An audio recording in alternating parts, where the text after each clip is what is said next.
العفو والعافية في ديننا ودنيانا وآخرتنا برحمة منك ورضوان يا رب العالمين. My dear brothers and sisters, أسأل الله تعالى أن يديم الود وأن يحفظ العاقبة والهداية. اللهم آمين.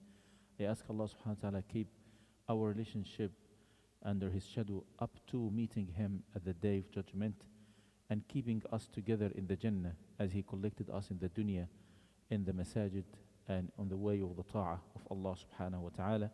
Allahumma ameen ya rabbal alameen.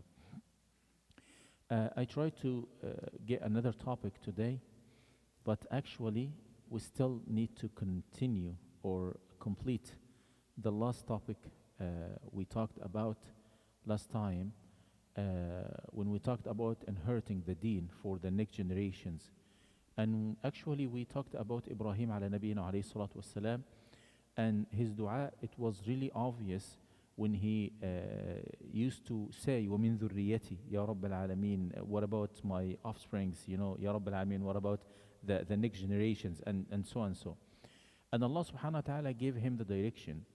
But my question today, do you think Ibrahim alayhi salam, he was a success when he raised his son Ismail alayhi salam?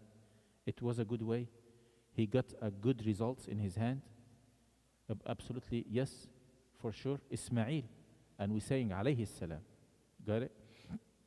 What's different between Ibrahim alayhi salam and Nuh ala nabina alayhi salatu wassalam? If you see the main point between Ibrahim alayhi salam and Nuh alayhi salam, we're going to find the good results over here, and we're going to find a disbeliever, the son of Nuh ala nabiyina alayhi salatu salam. What is the main point between both of them? Can we try to figure out together? Ibrahim alayhi salam, he spent the whole time, his entire life for the sake of Allah. And Nuh alayhi salam did the same? Okay. Ibrahim alayhi salam used to give the da'wah for everybody around him, inviting everybody, giving advice for everyone, and so and so. Do you think Nuh alayhi salam did the same? Okay, what's different? What if the results was different there? Because of the moms. Right? Because of the moms. The wives. Yeah. Because of the moms. I'm talking about the son. It means the mom over here, she was Hagar, and the mom over here, we don't know even her name. Right? Do we know her name? Over here we have Hajar, as a remarkable person, well-known person. But by the way, when we go to the Hajj, every single person in the Muslim community going to the Hajj, men and women, imitating like Hajar. We are running like her. We are imitating a woman. Imagine. This is the woman. It means if we have a good woman, we're going to have a good home. The son or daughter can miss his dad, but he cannot miss his mom. And this is one of the most important things we need to concern about it when we have any disagreement at homes, when we have any conflict, when we have something bothering us, when we have any problems during the day and nights in our homes. We need to think about the future of the children, because they can grow up without me, but they cannot grow up without their moms. Maybe we can have a different opinion. I am okay. I'm open mind to have everything, you know, to accept any other ideas. But that's exactly the results which we saw in the Quran. Musa ala nabiyina alayhi salatu wassalam, who grew up him? You're going to say he grew up in the Fir'aun home? But don't forget, when Allah subhanahu wa ta'ala told us He put him in that trouble to save him from the killing of Fir'aun, and in the same time, He made him in a situation, you know, trying to find another person until they found his mom. At that time, do you think his mom going to leave him away? She was with him. If we are even building a scenario about that, do you think she's going to finish her like rida' and then go out? or they're gonna keep her as a, as a mentor, as a mom, even as a servant. They're gonna keep him with this son because this is the real mom for him. In their eyes, when they look at the issue, they're gonna find this mom. This is the mom, even if they don't know the reality of the situation, but they seeing, oh, this is the only one he got his milk from, Over here, I can understand the situation of Musa alayhi salam, with his mom, and the situation of Ismail alayhi salam with his mom, and the situation of the son of Nuh with his mom. Got it? Now we can understand when somebody came to the Prophet Muhammad ﷺ to ask him, Ya Rasulullah, man ahaqqu nas bihusni sahabati? Who is the first one deserve my loyalty and my servant and my love and so and so? What he said, alayhi salatu wasalam? He said, Ummuk. Yes, the first one. He said, Ummuk. And the person asked, okay, who else, Ya Rasulullah? He said, Ummuk. Okay, we already did. And he said, okay, never mind about my mom. Okay, who's else? He said, Ummuk. Okay, maybe my dad gonna be, upset. And he then said, Abuk. I'm talking about myself as a dad. I'm talking about everybody over here as a dad. But this is the reality, actually. Subhanallah al-Qadir, personally, between me and you, okay? Not streaming anyway. Okay, Subhanallah al-Qadir, Wallahi al-Azim. I never test the motherhood concept until I saw my daughter. Once I had been like a grandfather, and I saw my daughter, what she's doing with her baby, I realized what is the meaning of motherhood. What does that mean actually? Because when I used to deal with my mom, she's my mom.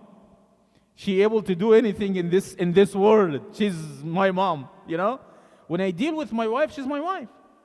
Even if we have a children, okay, she's doing his duty. I don't care. As our mentality, okay, I have work, I have no time to do the same with you. You are the mom. Okay, get away from here, please. Let me finish my work. I need to answer the question of the people. I am really busy. But when I saw my daughter, what she's suffering with her baby at that time, okay, it's completely different mentality. Now we are talking about the harvest in the hands of Ismail alayhi salam. It didn't come suddenly like that. It didn't come because of nothing. It became because of Hajar. And Allah subhanahu wa ta'ala show us how Hajar was suffering with everything related to her son, and she's running over here and there just to find a food for him. This is the mom's mentality.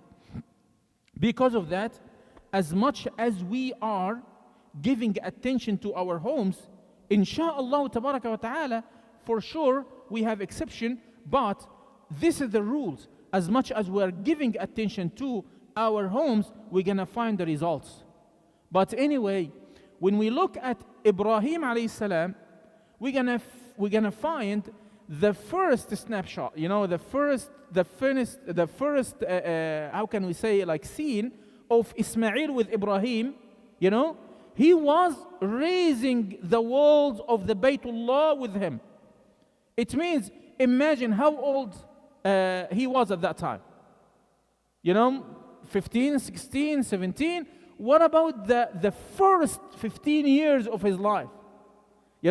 Who's taking care of this person? Who built that mentality? Who feeds that attitude? Who made that behavior? Who built that character as a person during the first 10 years at least, until we find Ibrahim alayhi salam. Allah subhanahu wa ta'ala is saying, وَإِذْ يَرْفَعُ إِبْرَاهِيمُ الْقَوَاعِدَ مِنَ الْبَيْتِ وَإِسْمَاعِيلُ رَبَّنَا تَقَبَّلْ مِنَّا إِنَّكَ أَنْتَ السَّمِيعُ الْعَلِيمُ.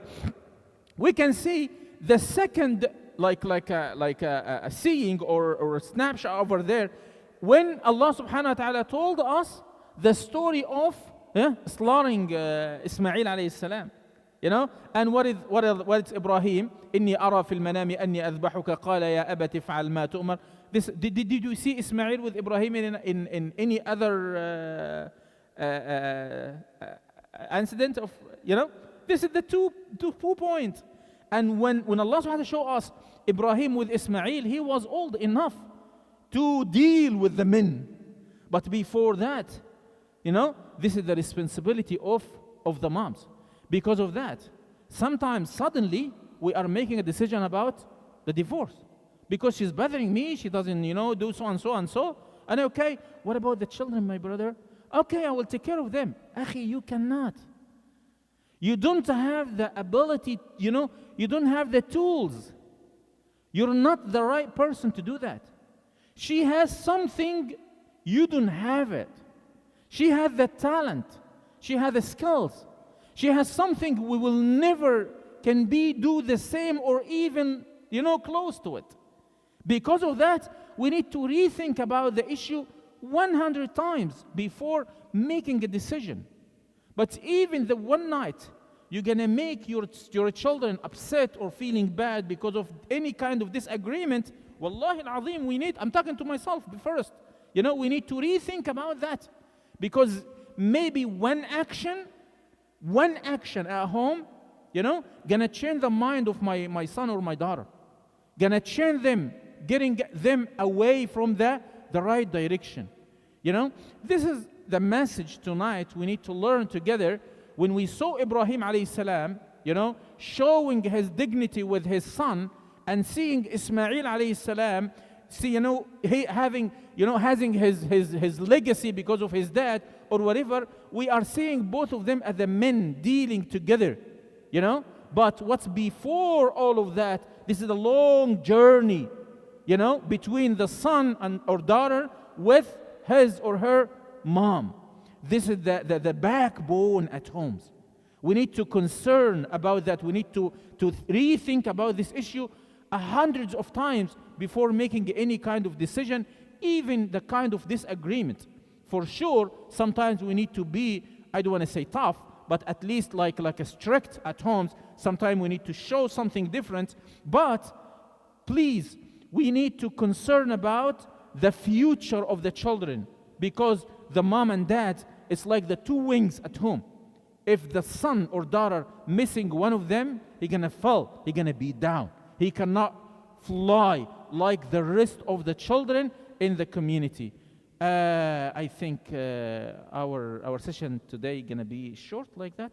I ask Allah subhanahu, but I hope we got any benefit. I ask Allah subhanahu wa ta'ala protect our homes and avoid us from any whispering of the shaitan. And Allah subhanahu wa ta'ala, Ya Rabbil Alameen, I'm asking you subhanahu wa ta'ala to make our way like clear for us and going straight until we meet Rabbil Alameen subhanahu wa ta'ala one day. Jazakumullah khairan, barakallahu fikum, salamullah.